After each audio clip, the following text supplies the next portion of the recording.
श्री हरि भक्त कंडू मुनि।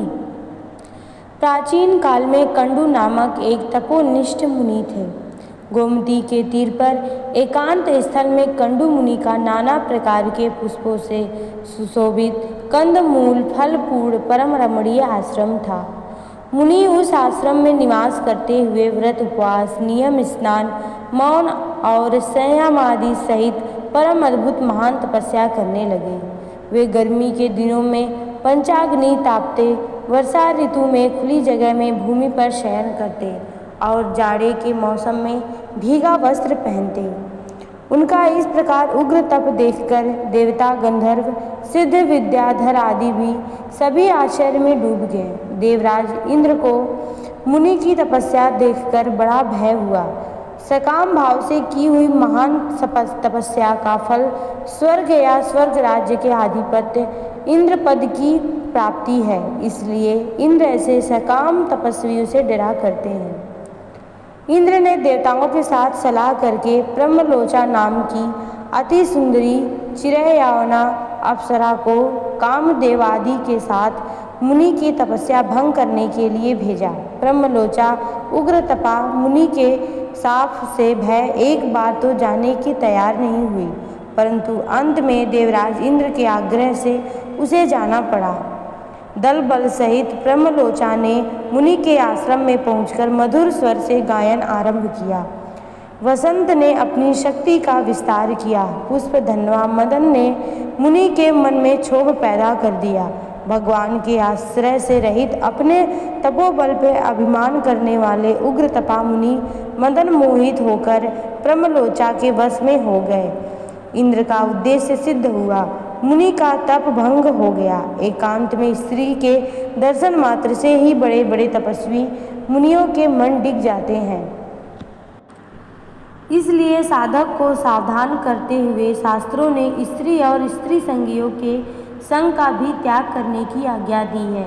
पाश्चात्य सभ्यता के उपासक जो भोले भाई आजकल स्त्री पुरुषों के अमय आदि रूप से साथ रहने, साथ पढ़ने और एकांत में मिलने जुलने आदि में कोई आपत्ति नहीं समझते, वे इस महान कुपरिणाम को भूल रहे हैं। प्रथम तो स्त्री पुरुष का एकांत में मिलन ही बहुत बुरा है। दूसरे जो अभिमानी मनुष्य सद्बुद्धि प्रेरक सर्वशक्तिमान भगवान के बल पर भरोसा नहीं करता, ईश्वर के आश्रम में विश्वास नहीं करता, ईश्वर के आश्रय में विश्वास नहीं करता, उसका तो स्त्री के साथ एकांत में मिलकर बचना उतना ही कठिन है जितना जलती हुई अग्नि में गिरकर सूखे काठ का बचना।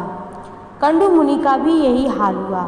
उन्होंने काम परवश हो वारांगना ब्रह्मलोचा को अपने आश्रम में रख लिया और तपोबल से चिरकाल के लिए सुंदर 16 वर्षीय युवक बनकर उसके साथ रहने लगे। ब्रह्मलोचा उनका तपोबल देखकर दंग रह गई। तपस्वी मुनि मोहवश स्नान संध्या होम स्वाध्याय देवता अर्चना व्रत उपवास नियम ध्यान आदि सब कुछ भूलकर रात दिन उसी अप्सरा में आसक्त रहने लगे। उन्हें अपने तपनाश की बात भी याद नहीं रही। मोह यहाँ तक बढ़ा कि उन विषयासक्त मुनि को सुबह शाम दिन रात पक्ष मास ऋतु वर्ष आदि गत काल का भी कुछ पता नहीं रहा। इस प्रकार कंडू मुनि को विषय सेवन में 100 वर्ष अधिक बीत गए। तब एक दिन ब्रह्मलोचा ने कहा, भगवान मैं अब स्वर्ग जाना चाहती हूँ, कृपा करके आज्ञा दे। आसक्त चित्त मुनि ने कहा, कल्याणी कुछ समय और ठहर जाओ। पुनः 100 वर्ष बीतने पर ब्रह्मलोचा ने फिर जाने की आज्ञा मांगी।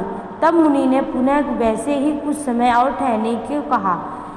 यूँ शताब्दियों पर शताब्दियों बीतने लगी। ब्रह्मलोचा की स्वर्ग जाने की इच्छा बार बार होती, परंतु वह तपस्वी मुनि के शाप के भय से बिना आज्ञा जा नहीं सकती।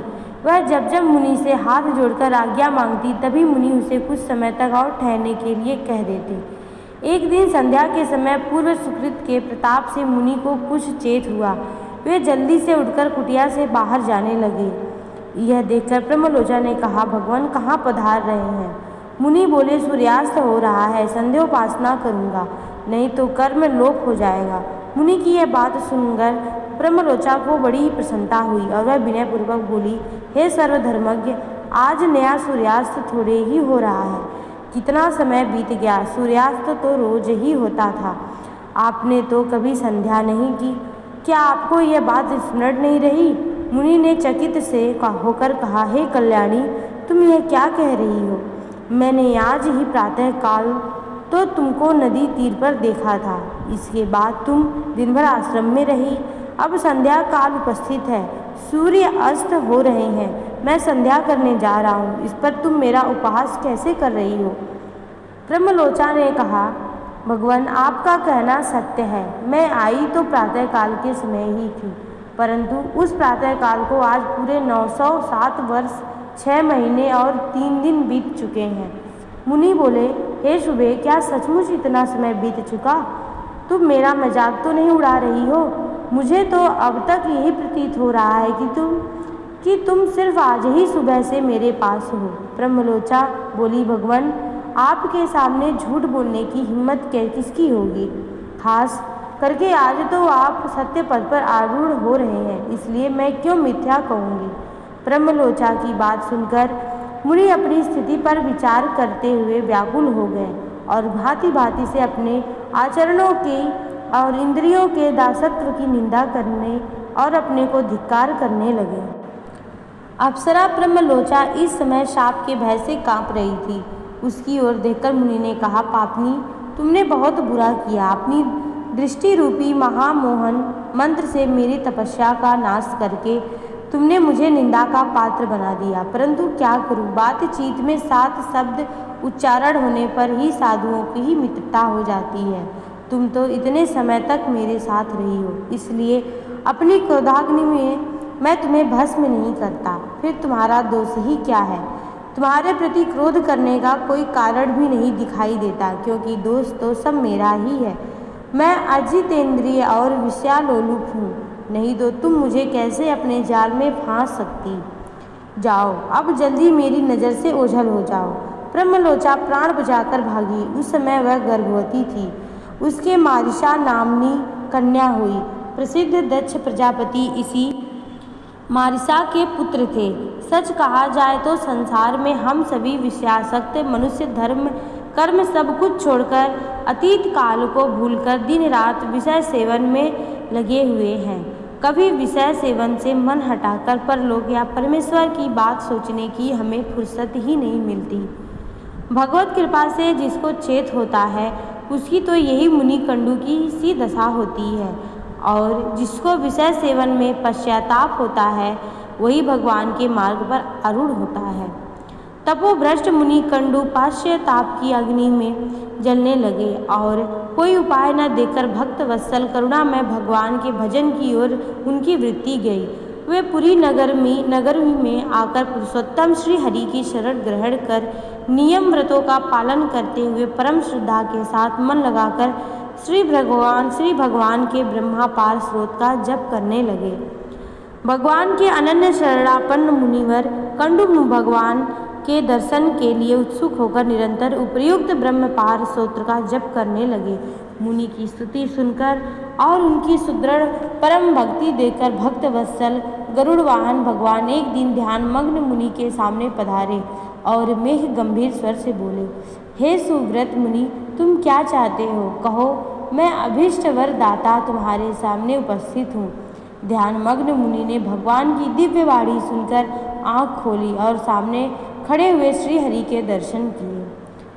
भगवान श्री हरि को अलसी के पुष्पों जैसे नीलवर्ण कमल सदृश विशाल नेत्र वाले, हाथों में शंख चक्र गदा लिए, मुकुटांगद धारण किए, चतुर्भुज अति सुंदर कलेवर वाले पीतांबर पहने और शुभ दर्शन श्री वत्स चिन्ह को हृदय पर धारण किए, वनमाला और समस्त रत्नों से विभूषित दिव्य चंदन लगाए हुए और दिव्य माला धारण किए देखकर मुनि मुग्ध हो गए और पुलकित होकर दंड की तरह पृथ्वी पर गिर पड़े। पश्चात श्री चरणों में प्रणाम करके बोले, आह, आज मेरा जन्म सार्थक हो गया, आज मेरी संपूर्ण तपस्या सफल हो गई। यूँ कहकर उन्होंने दिव्य वाणी से भगवान के गुण प्रभाव और रहस्य से पूर्ण सर्वशास्त्रमयी स्तुति की।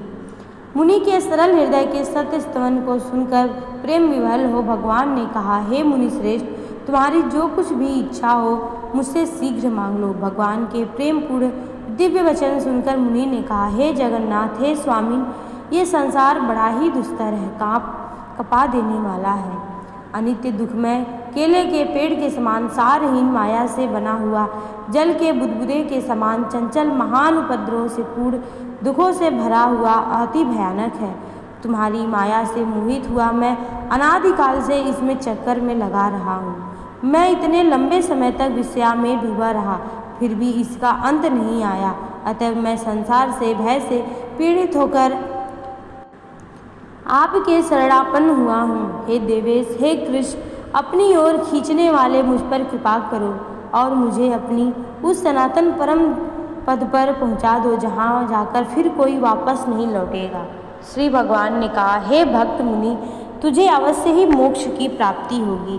क्षत्रिय, वैश्य, स्त्री, शूद्र और अंत जाति में जो कोई भी मेरी भक्ति करता है, उसी को मेरे प्राप्ति रूप परम सिद्धि मिल जाती है। फिर हे द्विजोत्तम, तुम्हारी तो बात ही क्या है। चांडाल भी यदि सम्यक श्रद्धा के साथ मेरी भक्ति करता है तो उसे भी मनोवांछित सिद्धि प्राप्त हो जाती है, फिर दूसरों के लिए तो कहना ही क्या है। इतना कहकर दुर्विज्ञ गति भक्त वत्सल भगवान श्री हरि वहीं अंतर्ध्यान हो गए। तदंतर मुनि सर्व कामनाओं का त्याग कर, ममता और अहंकार को छोड़कर समस्त इंद्रियों को भली भांति संयम में कर एकाग्र मन से सम्यक रूप से विज्ञानानंद चेतन भगवान के ध्यान में निमग्न हो गए और अंत में देवदुर्लभ परम मोक्ष पद को प्राप्त हुए। बोलो भक्त और उनके भगवान की जय।